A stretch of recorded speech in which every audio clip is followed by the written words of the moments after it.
A'udzubillah syamina alim minasyaitonir rajim. Bismillahirrahmanirrahim.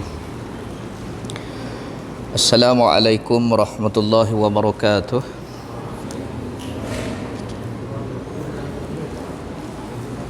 Innal hamdalillahillazi nahmaduhu wa nasta'inuhu wa nastahdi wa nastaghfiruh. Wa na'udzu billahi min syururi anfusina wa min sayyiati a'malina. Man yahdihillahu fala mudhillalah wa may yudlil fala hadiyalah. Asyhadu wa nashhadu an la ilaha illallah wahdahu la syarikalah wa asyhadu anna sayyidana Muhammadan abduhu wa rasuluh. Allahumma salli wa sallim ala sayyidina wa habibina wa syafi'ina wa zuhrina wa maulana Muhammad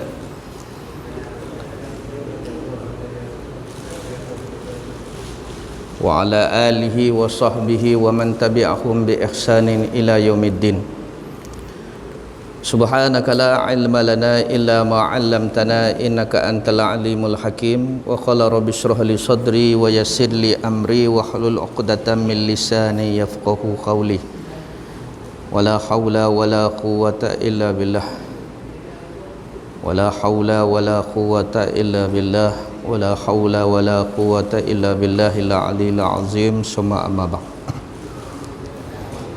Alhamdulillah, syukur kehadrat Allah Subhanahu wa taala kerana diberikan lagi satu peluang yang amat besar kepada kita, iaitu kehidupan. Masih dalam keadaan kelapangan, masih dalam keadaan kesihatan yang baik, diberikan keluangan masa untuk bersama-sama berjemaah dan menunggu waktu masuk keduanya, iaitu Isyak. Pahala yang kita boleh, amal soleh yang kita boleh, bukan sahaja ilmu, malah kita boleh pahala dirahmati oleh Allah dengan doa daripada malaikat. Apa malaikat kata? Ya Allah, rahmati dia ya Allah. Ya Allah, ampuni dosanya ya Allah. Sehinggalah masuk kepada waktu sedang ditunggunya itu waktu salat. Dalam hadis lain pula menyebut, siapa yang menunggu untuk solat berjemaah untuk waktu akan datang, dia menunggu, maka dia seolah-olah sedang solat. Jadi bila kata sedang solat, jangan bercakap-cakap.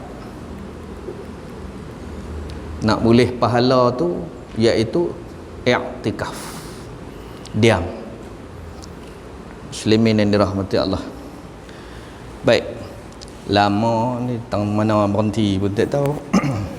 Kalau tak silap saya 128.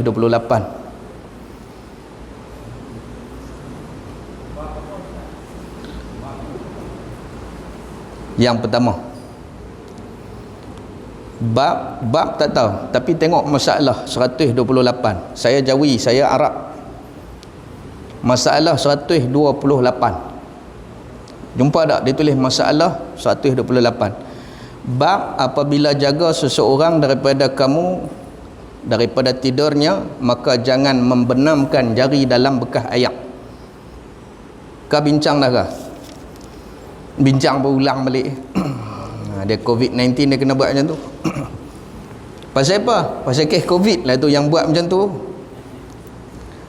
Allah Ta'ala ajak kita, Rasulullah ajak kita lama dah, suruh bersih diri. Awal-awal sekali basuh tangan. Ni masalah dia ni. Lah dah kena, barulah sanitizer. Hang sanitizer bunyi pun. Barulah kenal pakai mask. Barulah kenal. Sebenarnya dalam Islam ni lama dah yang pakai niqab tu. Lama dah pakai ridak, bawa pergi merata hampak. Lah baru kenal buat sejadah. Nabi SAW lama dah duk ajak benda tu. Tapi kita pasal tak jadi masalah, kita tak apa nak ni, bila jadi masalah baru kita tahu. Muslimin yang dirahmati Allah, bukan marah nak abang. Okey, baik. Wa qala musannif rahimahullahu taala anhu, kata pengarang kitab ini Syekh Idris Al-Marbawi, yang diambil daripada syarahkan daripada kitab Mukhtasar Sahih At-Tirmizi, Sunan Tirmizi. Syarah dalam bahasa Arab, nama kitab dia Tuhfatul Ahwazi, yang dibaca oleh guru kami Syekh Nuruddin Al-Banjari, dan juga Sunan At-Tirmizi. Syarah dalam bahasa Melayu ni lah kitab dia daripada Imam Tirmizi juga. Cuma disyarah dalam bahasa Melayu, nama kitab dia Bahrul Madhi. Kita masuk dalam bab idza istainqadha ahadukum min naumihi fala yakhmisu yadahu fil ina'i hatta yaghsiluha. Bab apabila jaga seseorang daripada tidur, bila dia jaga tidur, tak kira lah dia tidur siang ke, dia tidur malam ke, kalau disebut di sini tidur malam lah. Daripada seorang daripada kamu, kata Nabi SAW, maka jangan terus pi selamkan tangan dalam pi celup dalam kolah, jangan celup dalam bekas tangan tu tadi. Okey, jangan duk pi terus celup. Ambil gayung, ambil sebagainya. Bincang dah. Sebab apa? Tangan ini tu tidur tu, tangan membawa najis. Tambahlah duk pi merata, pi Sabah baru balik ke. Mana kita nak tahu.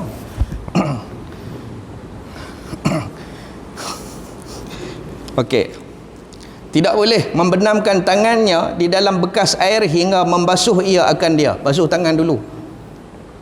Tu yang hukum kata nak ambil sembahyang awal kali apa? Basuh tangan. Itu sunat saja. Sunat, tapi dia akan jadi hukum lain pada orang yang tidur ataupun orang yang berjalan ataupun dan sebagainya. Sebab mengikut kadar tertentu waktu mudarat. Sebab mudarat.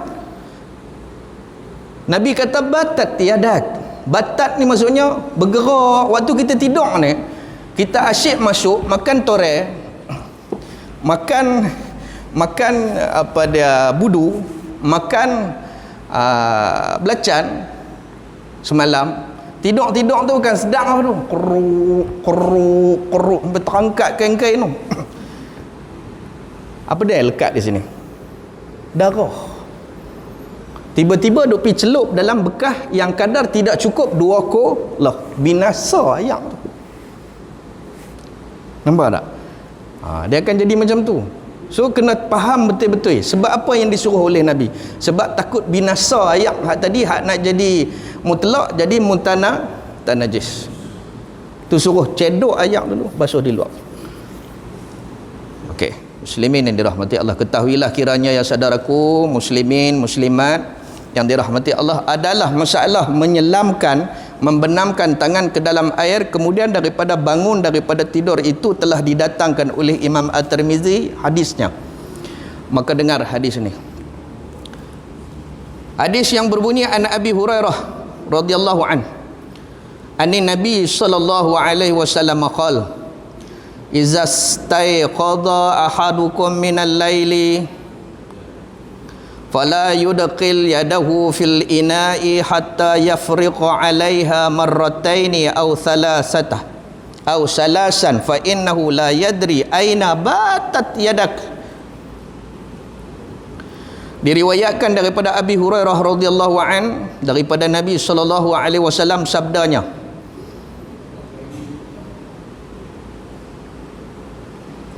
apabila jaga seseorang daripada kamu daripada tidur malam atau tidur siang, maka jangan memasukkan tangannya di dalam air hingga menuang ia ke atas tangannya 2 atau 3 kali air.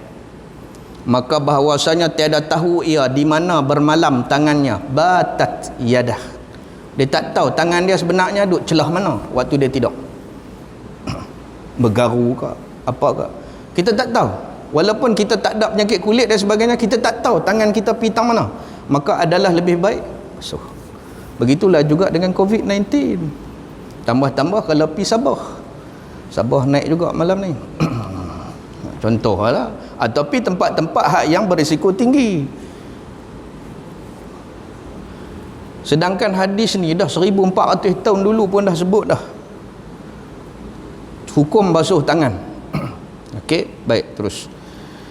Maka bahwasanya tiada tahu di mana bermalam tangan, kata Abu Isa, pada bab ini ada riwayat daripada Abdullah ibnu Umar dan Jabir dan Aisyah. Hadis ni hasan lagi sahih. Terus, okey, kita masuklah masalah. Tadi kita dengar hadis dulu. Bila kita dengar hadis, kita tak boleh hukum lagi, melainkan ulama yang faham asbabul wurud yang saja yang boleh hukum. Sebab benda ni khilaf. Adakah hukum dia memang wajib ke? Kena bangkit, kena basuh? Okey, baik. Tadi tuan-tuan mai tadi sanitizer tak tadi? Contohlah. Salam tak? Dia mula, saya tak tangan di sini ya. Sama ya. Hukum salam ni apa dia? Hukum peluk tu apa dia? Hukum cium tangan apa dia? Semua ada dah. Law baru nak ambil tahu. Pasal apa? Pasal dah jadi masalah tak boleh salam. Dulu lepas bagi salam ya, lepas baca doa salam. Law baru nak ambil tahu sebab dah tak boleh salam.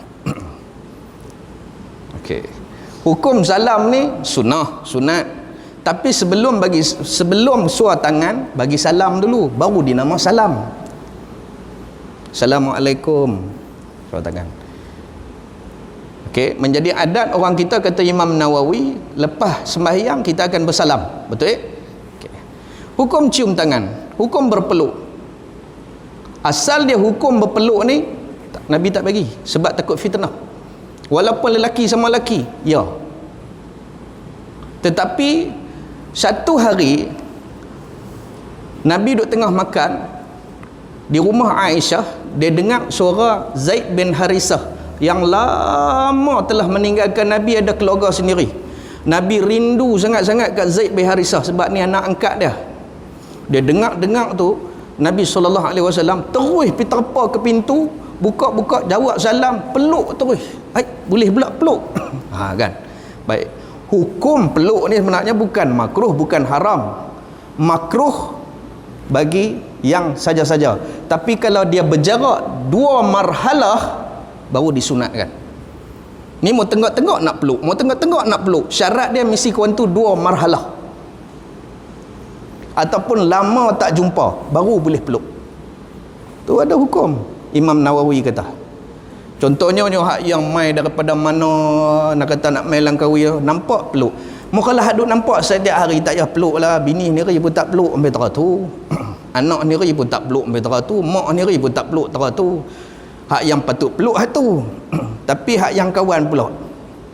Kira ada hukum dia. Barulah nak cari. Pasal apa tak boleh salam kena tak di dada. Hak tu kita ambil hukum dengan kita bersalaman dengan Hajarul Aswad. Dah pasal apa? Pasal kita tak boleh nak hampir dengan dia dalam keadaan tawaf yang begitu ramai. Itu ambil hukum dia. Muslimin yang dirahmati Allah. Bagus jugalah bila jadi masalah ni, hikmah dia banyak. Dia tanya. Lepas tu esok lupa lah pula. Itulah 129. Menyelamkan tangan ketika tidur ke dalam air dan hukumnya. Kata Abu Isa telah berkata Imam Asy-Syafi'i, dan aku suka, kata Imam Syafi'i, aku suka, maka sunat. Kata ulama yang meletakkan sunat itu adalah ulama. Sunnah itu Nabi. Nak faham? Dan sunnah ada 4. Ada 4 sunnah ni. Sunnah haram, sunnah wajib, sunnah sunat, sunnah makruh. Tapi apa yang berlaku pada Nabi, adakah itu semua kena buat? Tak juga. Kena bagi ulama ulah dulu. Kata Imam Syafi'i, aku suka, maka sunat benda tu. Kalau dia kata aku suruh, maka wajib dalam mazhab Syafi'i. Yang ni aku suka. Bila suka, maksudnya aku sunat. Tapi kalau kata Imam Syafi'i kata aku tidak suka, maksudnya hukumnya makruh. Faham macam tu lah kalau baca kitab. Okey. Aku suka, kata Imam Syafi'i, tiap-tiap orang yang jaga daripada tidur, sama ada tidur tengah hari atau lainnya, bahawa jangan memasukkan ia akan tangannya di dalam air membuat air sembahyang.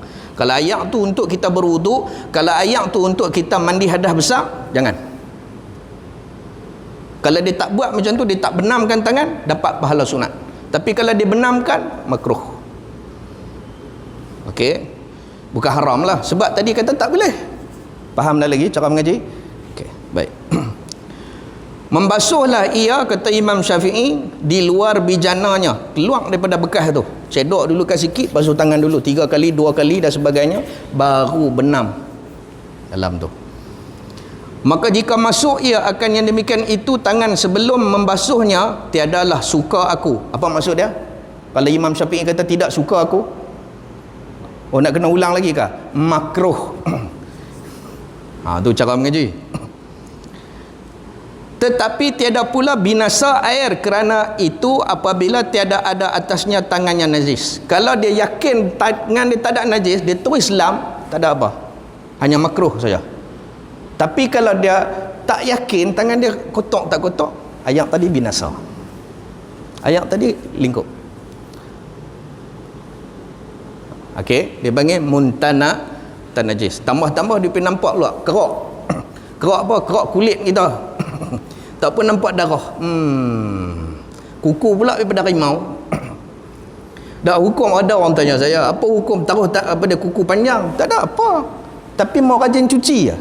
Mau kalau taklah rajin cuci bawa kuku pendek terus. Ni tiap-tiap bangkit, tiap-tiap kali mandi berhadas besar nak kena korek. Tiap-tiap kali nak wuduk kena korek, kena basuh. Hak yang buat kuku panjang jari ni ada basuh tak? Hukum taruh kuku tak ada apa. Tapi masalah dia, tiap kali nak mandi, tiap kali dia kena cuci. Sebab apa? Ni hukum dia. Hak yang sangkut tambah tangan kiri pula, tak tahu macam-macam. Duk tang ni warna kuning ada, warna koko bodoh ada. Faham tak? Muslimin dirahmati Allah. Baik, terus. Dan kata Imam An-Nawawi adalah hadis dalam masalah Dahatir 28 itu ialah menegahkan apa dia maksud dia. Itu kata asbabul urud. Ulama saja tahu, sebab ulama ni dia kaji sampai dia tahu pasal apa yang Nabi tegah. Adakah tegah tu nahi tu tadi, nahi mungkar ke, nahi makruh ke, nahi haram. Tegah mungkar kan, tegah haram.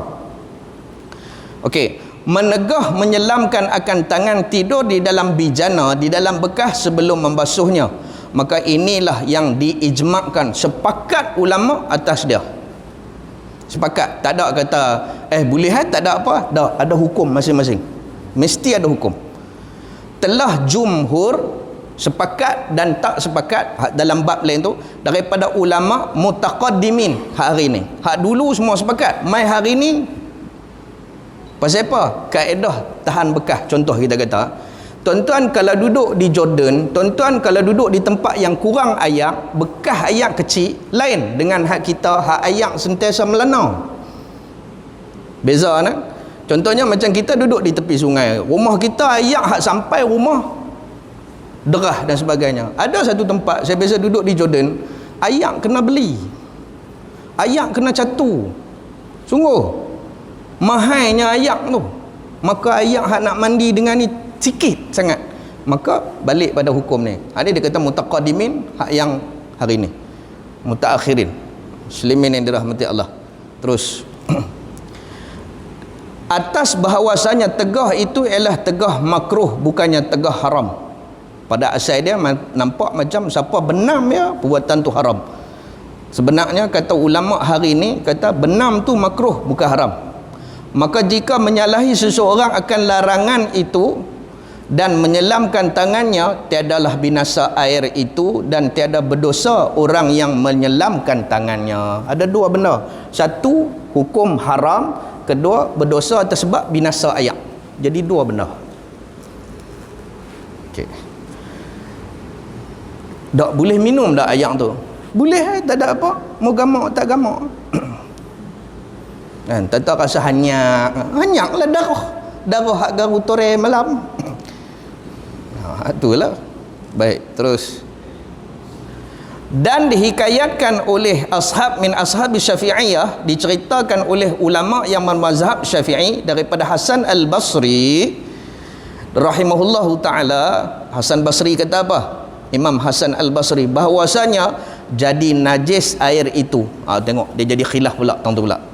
Jika adalah seorang yang menyelamkan tangannya itu bangun daripada tidur malam. Kalau tidur malam ya tak kira ada ke tak ada, dia kira ayak tu binasa, perbuatan tu haram, kata Imam Hasan Al-Basri. Dan menghikayatkan, menceritakan mereka itu akan dia pula daripada Ishaq bin Ruwayah dan Muhammad bin Jurair At-Tabari. Dan ialah qaul yang dhaif. Qaul ni dhaif, nak pakai tak pakai tak mau, tak apa.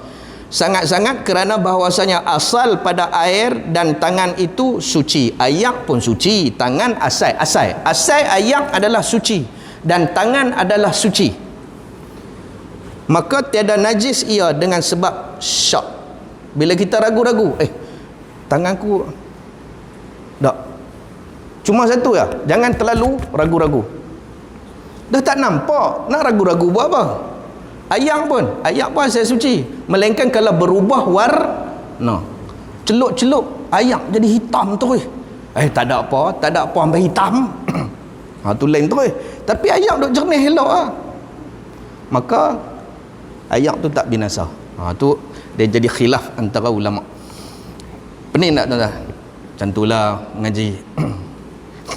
Kemudian bermula mazhab kita Syafi'i dan mazhab ulama yang muhaqqiqin bahawasanya ini hukum tiada tertentu. Dia tak tertentu. Dengan bangun daripada tidur, bahkan yang diiktibarkan, diibaratkan padanya itu ialah syakkan pada najis tangan. Kalau kita syak, ayak tu ada masalah. Kalau tak syak, tak ada apa. Sebelum ni yang tuan-tuan mayang mandi mangkit tidur, tuan-tuan syak tak? Tak syak dah tak mengaji lagi. Lepas ni dia syak Ustaz memang pun. Kedua, kolah bilik ayak tuan-tuan kecil ke besar? Ke tak ada kolah ke? Main shower terus ke? Duk syak apa? Kalau rumah-rumah taman, dia ada satu rubin tu kan, hak tepi penjuru. Kecil besar, kira balik berapa saiz segi dia. Cukup tak kadar 2 kolah? Hak orang macam ni lah baru dia kena ni. Kalau rumah pun tak ada kolah, rumah pun pakai shower rumah, duk syok buat apa? Nak pergi celup tang mana? Okey. Maka tak payah duk risau. Terus makruhlah baginya menyelamkan di dalam bijana sebelum membasuhnya. Makruh saja kata Imam Syafi'i. Sama ada ia bangun daripada tidur malam atau tidur siang, atau syak pada najisnya daripada tidurnya, tiada tidurnya. Dan inilah mazhab yang masyhur daripada ulama. Pakai hak itulah. Lagipun saya senang kata di sini, kita ayak banyak dan bekas kita besar. Kalau hak bekas ada besar tu tuan-tuan pergi celup, tak ada pun jadi syak juga. Kira.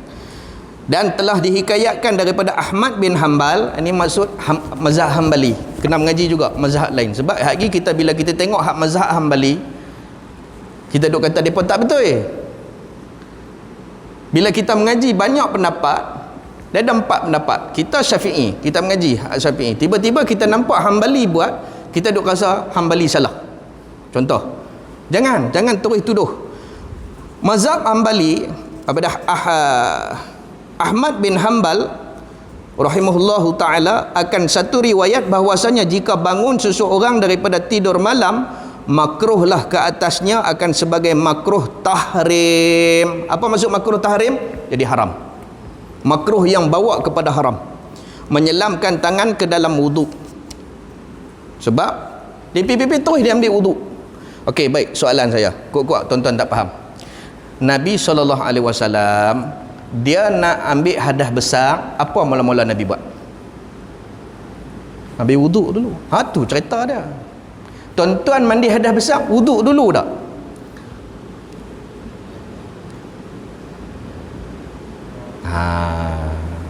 Tu dia lah. Sunatnya ialah sebelum mandi hadas besar, ambil wuduk dulu. Wuduk macam mana? Basuh tangan lah awal tu. Lepas tu kumuk apa semua bala, sampai tang kaki berhenti siram. Tu cara sebenar. Tapi kalau terus mandi tak ada lah perbincangannya. Tu maksud dia. Nah, cuba kita ubah balik kepada sunnah. Apa dia? Ambil wuduk dulu sebelum mandi hadas. Tapi kalau terus mandi sah tak? Sah. Tapi lepas mandi tadi nak ambil wuduk balik boleh tak? Boleh kalau tangan terpegang Swiss. Tak pun duk tengah mandi murah kentut. Tak pun sambil mandi tetap meleleh ayak panas. Mai kok mana ayak panas. Maka hak tu kena ambil wuduk balik. Tapi kalau tuan-tuan duk kentut dak apa dak, tiba-tiba lepas mandi baru nak ambil ayak sembahyang. Yang tu bidah. Sebab Nabi tak pernah buat. Sebab apa? Tak ada apa mengatakan bahawa anda telah batal. Melainkan tak ada ilmu. Banyaknya orang ni lepas tu baru ambil wuduk. Sebenarnya luluh dah wuduk tadi sebab ambil hadas besar. Tapi seeloknya ambil wuduk dulu. tu yang perbincangan basuh tangan, selam tangan. Sebab awal-awal sekali berwuduk adalah basuh tangan. Okey nak? Buat baliklah. Umur 40, 50 orang lama ni tak tahu pun ustaz. Buat balik. Mau lepas malam Jumaat apa suruh buat siap. Terima kasih. Allah. Hidupkan balik sunah-sunah tu. Sebab Nabi ambil wuduk dulu. Terus. Saya lompat lagi 130. Masalah menyelamkan tangan tidur yang diyakinkan sucinya. Dia yakin tangan dia suci, tak ada apa, putih bersih. Maka jikalau seseorang yang jaga daripada tidurnya yang yakin ia akan suci tangannya, yakni tiada syak akan kena sesuatu yang najis di dalam tidurnya, dan menghendaki ia menyelamkannya ke dalam air yang hendak dibuat ayak sembahyang, apa hukumnya? Ayak tu nak buat ayam-ayam. Kalau ayak tu takat nak mandi, lepas tu tak mayang, tak ada apa. Jawab, maka sungguhnya telah berkata satu jamaah daripada ashab kita, daripada mazhab Syafi'i. Ada satu kelompok ulama yang bermazhab Syafi'i, bermula hukumnya hukum syak tadi, kerana bahawasanya segala sebab najis sungguhnya tersembunyi pada hak kebanyakan orang. Ada najis yang memang tak nampak, tapi dia ada. Betul tak? COVID-19 ada nampak tak? Kalau nampak awal lagi kita lari. Najis pun macam tu juga, macam virus juga. Ada yang kata macam tu ulama mazhab Syafi'i. Maka tak boleh pakai. Maka menutup pintu hukum boleh menyelamkan itu lebih elok supaya tiada bermudah-mudah padanya oleh orang yang tiada berpengenalan. Maksudnya orang yang tak ada ilmu tentang najis, orang tak ada ilmu tentang tahu apa hukum tu, adalah lebih baik basuh tangan lah. Kita tak tahu. Tapi kalau macam kita doktor, kita mengaji perubatan, kita tahu yang ni tak ada. Kita tengok pun kita tahu dah. Contoh, maka itu balik pada dia lah. Tak, contoh lah macam ni lah. Contoh hak pakai pasal apa? Tu hak tak pakai termasuk saya pasal apa? Sebab kita yakin macam ni. Hak tuan-tuan pakai tu pasal apa? Aku tak yakin dengan dia tu. Tu yang aku pakai.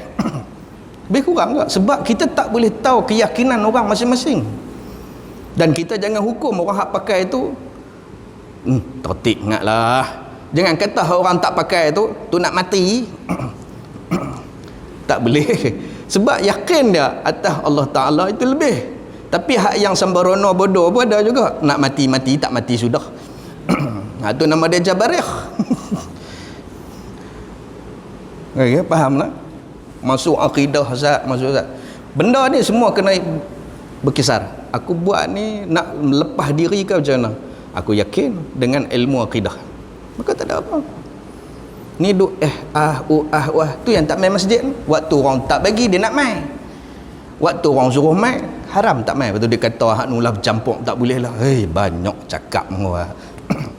Selemin yang dirahmati Allah. Terus lagi 131 masalah. Kolah tiada bercebok, bagaimana membasuh najis di tangan? Kolah ada tapi kecil, tak cukup 2 kolah.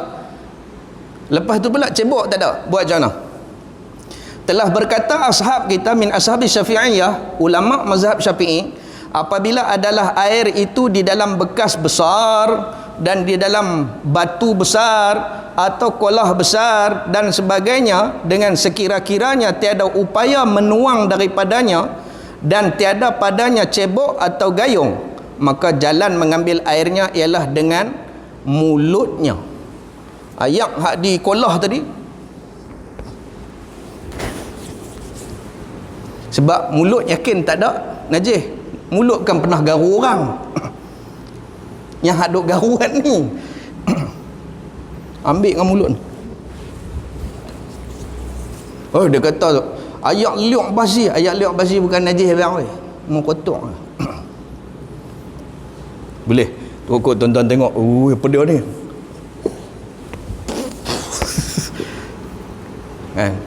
Tak boleh. Satu lagi, ambil ridak. Ambil ujung ridak tadi, kejam dalam bekas tadi, ambil ayam haduk meleleh tadi, pakah. Tu di antaranya. Ridha ni banyak dia tuan-tuan. Kena nak bersugi. Bersugi tak ada kayu sugi. Ambil ridha. Ujung sekali ni balut jari, basahkan sikit, sunat. Ya. Pun boleh. Tapi jangan pergi calik kat orang pula lah. Kena tuan-tuan ada COVID belah lagi, dengan kontu-kontu ke COVID belah lagi. Tuan kata ridha ni hak peribadi. Macam juga sejadah, hak peribadi. Pasal apa yang disuruh dihampang, tuan-tuan tengok lah. Pak Long ni dia ada penyakit. Dia duduk sambil baca tahiyat dia bersin. Ada bekas kuman tadi di situ? Ada. Dia hidup berapa lama kuman tadi? Ada sampai sehari. Tiba-tiba kita pula pergi duduk soh yang sama, tempat yang sama pada waktu asar pula saya lagi. Pergi sujud. Sejadah tak mau bawa, ridha tak mau bawa. Ni pun tak mau pakai. Sujud. Kena tak? Fikir balik.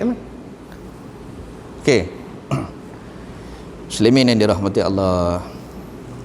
Lama dah dibincang tentang ni oleh Nabi SAW. Terus kuala hak tadi gayung, maka jalan mengambil airnya dengan mulutnya, kemudian basuhlah tangan dengan air mulut itu, atau diambil air dengan hujung kain yang bersih. Ngari tak? Kalau tak ada dengan kain ekor kau serban. Tapi kalau ekor serban pendek, buka lah serban tu. Kalau ekor serban panjang, dia berkata ilmu banyak. Tu yang buat pendek. Ada hak tak ada ekor pun terus pun dah. Dia kata tu tak ada ilmu pula dah. Banyak kacau hamba dia pun. Okey. Habis takkan serban waktu tidur, amboi. Ingatkan semayang je pakai serban. Tidur pakai serban. Waruk lah. Nabi pun tak pakai serban dah tuan-tuan oi. Tapi kalau hak dia tertidur tiba-tiba pakai serban tu lain lah cerita kan. Tak terjaga. Tak ada kain, tak ada cebok, tak ada apa. Buka serban dia, celup serban tadi, ambil basuh. Faham tu? Faham tak? Okey, muslimin yang dirahmati Allah. 132 masalah air sedikit kena najis, apa hukum dia? Air tu sikit ya, kurang pada 2 kulah ataupun hanya 1 bijana, ada 1 bekas ya, beda nak ambil sembahyang. Nabi ambil sembahyang banyak ni ya tuan-tuan. 1 rotal, 1 cupak. Nabi ambil sembahyang, kita ambil sembahyang selori. Nabi ambil sembahyang banyak ni ya. Tiba-tiba banyak ni terkena kuku kita tadi, kita najis. Apa hukum dia? Macam mana kita nak buat? Dan apa hukum najis datang kepada air? Najis tu mati tuan-tuan, tapi dia akan hidup balik kalau kena air. Taik cicak hak jatuh tu basah najis, tapi sampai kering dia tak najis dah. Dia panggil umul balwa. Tiba-tiba kaki kita basah, terpijak taik cicak tadi, jadi najis balik. Okey, faham tak? Faham bab ni? Kena faham sungguh-sungguh. Itu sebab Nabi tak bagi kita sembahyang di atas rumah ataupun tempat yang bekas hamam. Bekas tempat itu adalah tandas. Kalau bekas tu tandas, dia biasa kering dan di situ ada tempat najis duduk. Walaupun kering, tiba-tiba kita basah, kita sembahyang atas tu, najis hidup balik tak? Hidup balik. Tu Nabi tak bagi. Di tempat sampah, tempat sembelihan, tempat bilik air, kalau dah dijadikan sebagai kering dah, ubah dah jadi rumah dah, Nabi tak bagi. Sebab apa? Bila kita basah kaki, hidup balik najis itu tadi. Adalah lebih baik kaban buang semua, buat baru. Begitu juga dengan sembahyang atas kubur. Atas kubur ni bukan sembah kubur, tidak. Pasal apa? Pasal setiap kali mayat masuk, kalau kubur tu dah banyak, dah beratus dah, tengoklah tuan-tuan, 7 kaki ke bawah tu dengan danor, dengan hancurnya apa dah daging manusia, dengan nanah, dengan apa semua dah bawah 7 kaki. Bila nak korek pada mayat baru untuk tanam, korek 7 kaki buat naik balik. Nampak tak? Tanah hak ujung kali najis tak? Najis. Sebab itulah Nabi tak bagi sembahyang atas kubur. Takut terkena najis daging manusia, darah manusia yang bawah tu. Kena faham balik yang tu. Okey, kalau nak buat juga masjid atas kubur, pastikan buang semua, ubah semua mayat-mayat yang ada. buat simen, buat lapik, baru boleh diri. Ada kadang-kadang buat atas bekas masjid, betul tak? Macam Masjid Ulum Melaka hak yang tepi Matak Mahmud kan dulu kan, yang tu ubah dulu. Sebab yang pertama hormat pada mayat, yang kedua sebab takut najis tu berulang alik naik timbul, bercampur dengan tempat kita sembahyang. So kalau siapa pi kubur, pi cari tempat yang berlapik. Sebab apa? Takut pakaian kita sekali lagi balik terus sembahyang, maka itu ada masalah. Sebab tanah di kuburan adalah najis, kata ulama. Faham tak? Okay. Muslimin yang dirahmati Allah. Hak ni lah sejak SOP hak ni lah yang menyungsingkan saya. Nak ikut tu ke, nak ikut kita ke? Nak lajak sikit ke nak ikut tu? Semangat. Semangat. Dah ada masjid. Oh, kita pun habis SOP tu. Muslimin yang dirahmati Allah. 132 masalah air sedikit kena najis tadi. Jikalau najis itu sedikit sekalipun sorry. Dan apa hukum najis datang kepada ayak? Najis itu mai ke ayak, tapi najis itu asal dia kering. Bermula air yang sedikit yang kena najis itu najislah ia pada hukumnya. Dan jikalau najis itu sedikit sekalipun, besar ni nak ambil ayak mayang, tiba-tiba terkena sikit lah, tetap najis terus. Ayak tu tadi dia panggil muntan najis. Tapi kalau dia 2 kolah ataupun lebih banyak, yang tu tak ada apa. Itu kena mengaji bab kadar ayak, ayak mutlak, ayak muntan najis, ayak mutaghayyir, ayak apa dia lagi? Ayak tak apa. Dia nampak ayak Milo. Ayak Milo jatuh ayak mana? Ayak mutaghayyir, ayak yang berubah, tapi masih boleh dipakai. Tapi untuk ambil ayak Milo buat ayak mayang, syarat dia 2 kolah. Pi buat 2 kolah lu ayak Milo. Nampak macam bodoh balik kerja tu. Dia ambil ayak mutlak. Dah boleh buat. Kalau ayak boleh sediakan 2 kolah untuk buat ayak Milo, biar ambil ayak hak sebelum jadi Milo buat tu, sebab ayak tu mutlak lagi. Dah kalau jadi sampai 2 kolah lebih ayak Milo, maka itu mutaghayyir. Boleh tak? Boleh ambil, tak ada apa. Nak buat orang bancuh pun tak apa, buat 2 kolah. Ayak liok pun, ayak liok boleh ambil ayak mayang, tapi pergi buat 2 kolah lo. Kerak tu dia ke kiamat lah bang. Tak tu kena tahu kaedah ayak ni, ayak yang boleh dengan ayak yang tak boleh. Baik, terus. Maka bahwasanya menajislah ia akan dia ayak hak yang sedikit dicampur walaupun sedikit saja najis, kerana bahwasanya sin lam ke sindal, seorang jika daripada tidurnya maka ia hendak mencelup tangannya ke dalam air yang hendak diperbuat wuduk, iaitu disuruh Nabi basuh di luar akan tangannya dan tangan celupkan tangan ke dalam air sebelum basuhnya. Maka najis yang datang yang dinampak zahir dan tahu dengan yakin kena kepada air yang sedikit, betapalah tiada najis, bahkan lebihlah terang najisnya. Kalau hak yang tak nampak najis pun Nabi kata basuh tangan dulu, tambah-tambahlah ada najis, nampak ada kepin darah sikit masuk dalam ayak banyak ni, nak ambil ayak mayang, lagilah najis. Hak tak nampak najis pun ada perbincangan, hak nampak lagilah dibincangkan. Faham? Terus 1, 2, 3 membasuh najis 3 kali. Nak basuh najis berapa kali? 3, sebab disebut dalam hadis 2 atau 3. Sungguhnya membasuh najis yang diyakinkan najis, najis yang diyakinkan najis, sunat basuh 3 kali. Yang kita tahu kata tu memang ada najis, sunat 3 kali. Tapi kalau hak tak yakin, 2 atau 1 saja, sebagai ambil sunnah. Okey. Dengan dalil dalam masalah 128 hadis yang saya baca tadi awal tadi, iaitu Sedangkan ni najis yang disyakkan kena tangan di dalam tidur disuruh Nabi basuh 3 kali, maka membasuh najis yang tahqiq, yang betul-betul nampak kena itu lebih aula lah kena basuh. Faham ke tak tu? Kan? Dah faham? Pi terus lagi. Pasal ada hak yang klipor apa dia ni ustaz dia kata. Okey. 134 membasuh najis yang disyakkan. Bukan nampak pun, bukan tahqiq pun, tapi duk syak. Macam mana nak basuh? Okey. Najis yang disyakkan kenanya ke tubuh itu sunat membasuhnya dengan dalil. Kita duk ada. Basuhlah. Lebih baik. Tapi dah tak syak.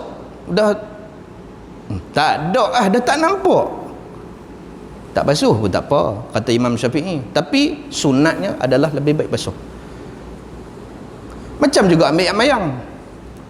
Batai tak batai tadi rasa macam kena dah. Kena apa? Senerih dengan orang perempuan.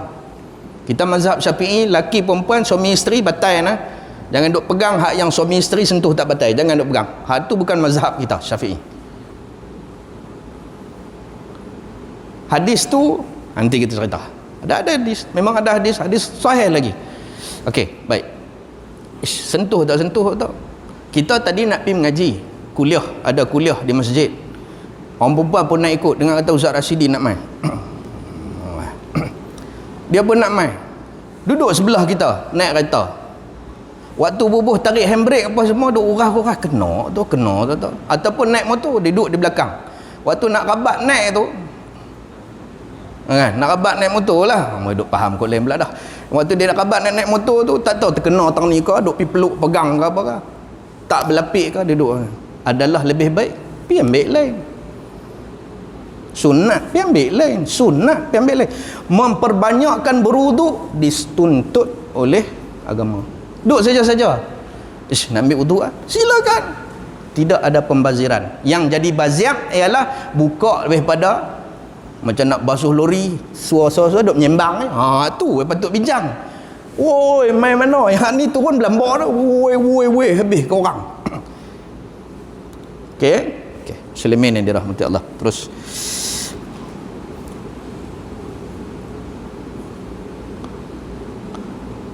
Disuruh basuh dan sunat ia 135. Masalah ikhtiyati. Apa dia ikhtiyati? Syak lain. Tuan-tuan, bila kita mengaji ni, kita faham ilmu, dia main macam perasaan syak. Tu bukan syak, tu ikhtiyati. Beza syak dan ikhtiyati. Maka ni tolong faham. Dalam setiap hukum apa pun, dia ada syak, dia ada ikhtiyati. Syak ragu-ragu kerana tak ada ilmu. Kalau tuan-tuan dah ada ilmu, tempat ni ada najis, tak ada najis. Pasal tadi aku nampak kucing lalu. Yang tu bukan syak, tu ikhtiyati. Ni ada najis tak ada, tak pernah nampak kucing lalu pun tak pernah. Yang tu syak. Syak dia tak ada ilmu, dia tak tahu apa langsung.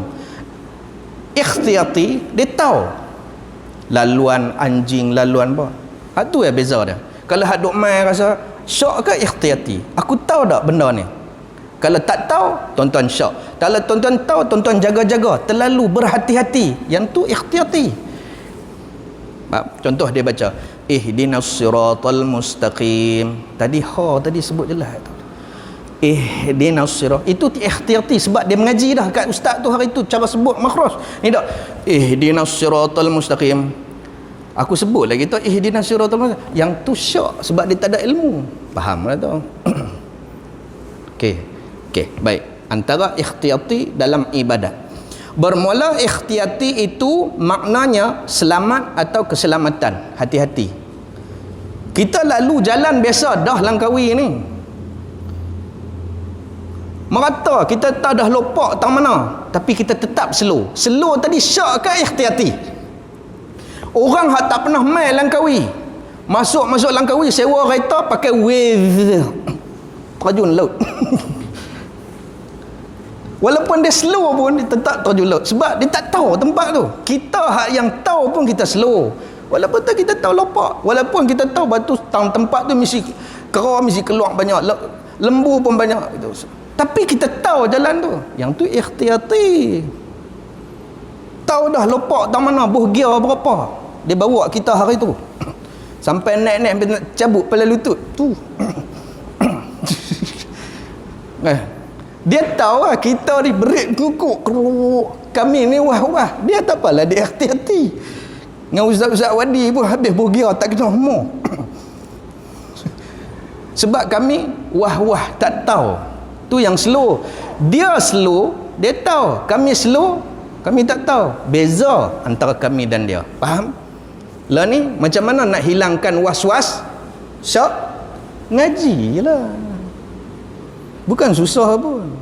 Tuan-tuan syak tak mana, ragu-ragu tak mana. Bab tu, hampir mengaji bab tu sampai timbul ada ilmu dan berhati-hati ia ketika ibadah. Faham tu? Faham nak? Ni duk syok sampai mati dia syok. Lepas tu kerja duk tanya ustaz. Tanya ustaz pun tak habis. Kalau kita tuan, dia duk tanya kita, duk tekan tanya, saya accident baru ni ustaz, macam mana nak buat tom yam? Accident dengan tom yam mana ada kena-kena. Rupa-rupanya dia tanya macam mana nak tayamum. Tom yam dengan tayamum pun tadi tak tahu. Tu nak jawab bagaimana? Faham tak lagi?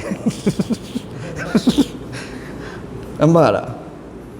Dia duduk tanya kita, hari tu ustaz ajar cara nak buat tom yam. Aku bukan chef duk ajak orang buat tom yam. Ni saya accident ni, macam mana nak tom yam ni? Oh, tu tayamum. Yang ni dia syok ke ikhtiyati? Sampai takrif satu-satu benda apa kita tak tahu yang berkait dengan diri. Saya nak tanya tuan-tuan, pasal apa kita bersunat orang lelaki? Khitan ke sunat? Khitan. Sunat tu maksudnya buat dapat pahala, tinggal tak berdosa. Mau kalau anak cerdik sikit pada kita, tak sunat begitu. Faham? Dia kata tak apa-apa weh. Sunat buat tak apa, tak buat tak apa. Selamat aku. Pak dia pun tak mengaji bodoh dia pun. Oh, betul juga no. Nampak. Allah, khitan. Apa dah khitan? Khitan adalah sunnah yang diwajibkan. Sebab sunnah ada 3.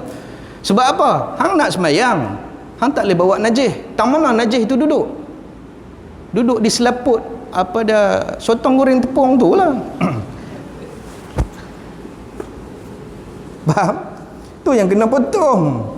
Hang takat tak mukallaf lagi tak apalah. Ni dah sampai mukallaf pun tak buang. Apa cerita? Okey. Tu pun ada hukum lagi pula. Kalau sembelih tak berhenti, dia ada penyakit hak tu. Leukemia ke apa ke, hak jenis tak boleh berhenti. Maka ulama mengatakan dia tak perlu khitan. Hanya dia perlu setiap kali nak wuduk dia kena basuh macam kuku tu tadi. Jenah main. Tak apa. Sebenarnya bila kita mengaji dia benda ni senang dah. Bila kita dah mengaji, kita bukan wah-wah. Kita ikhtiyati. Kita ada anak, kita ada cucu kecil-kecil. Berak mata kencing merata. Nak pergi ambil sembahyang keluar mesti tempuh tempat dia duduk berak lalu. Yang tu ikhtiyati ke syak? Kalau dah tuan-tuan tahu dengan ilmu dan sebagainya, hak tu ikhtiyati. Beli kasut, slipper ke, hak tu ikhtiyati. Jalan cunggit-cunggit, lompat sana, lompat sini. Awak tak orang pula lompat mata. Tak apa. Bunyi pun. Dia tahu. Tapi kalau hak yang nak pi tak pi, dia bukan tahu pun cucu pun tak ada ke apa ke. Yang tu syak.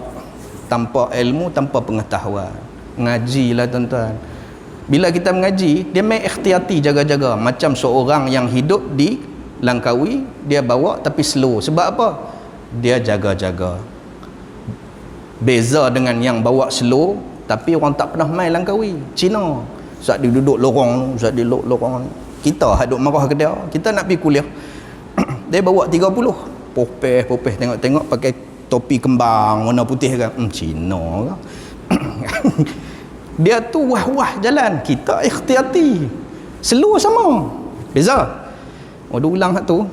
Okey. Dah faham habis lah. Nanti kita masuk bulan depan.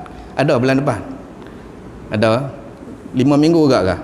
Saya pening ni 5 minggu dengan 4 minggu ni. Nak balam takut ayah anda marah kat saya. Ada 4 minggu. Tunggu lagi bulan depan. Baru kita sambung dalam bab tasmiyah indal wudu. Bab mengucapkan basmalah, bismillahirrahmanirrahim ketika nak ambil wudu. Semua kita akan mengaji tuan-tuan. Okey nah, takat tu saya tuan-tuan minta ampun, minta maaf kalau ada terkasar bahasa, terlajak bicara yang baiknya daripada Allah Subhanahu wa taala. Segala keburukan daripada kelemahan diri saya sendiri. Saya minta ampun, minta maaf sekali lagi tuan-tuan. Takut dah dia main-main sekali dia kata rapat. Ni bukan kata, ni tegur bagi rasa kat diri mana sebenarnya, apa pengalaman kita, apa pengetahuan kita, sejauh mana kita faham akan agama kita. Itu saja tuan-tuan. Dan kalau tak dapat, tak faham, boleh ambil balik rakaman ni di YouTube. Siapa yang hak ni tengok balik YouTube Jo, okey, boleh ambil balik sebagai rujukan. Dan tak silap tiap-tiap hari Jo akan dia masuk dalam grup saya, dalam grup kuliah. Banding tolong share balik mana-mana hak yang kita dah bincang kok tak faham, ada dalam YouTube. Dan ni tu saya tak berani kata lebih, takut hak orang nampak dalam YouTube. Kalau dia tutup gasak tuan-tuan.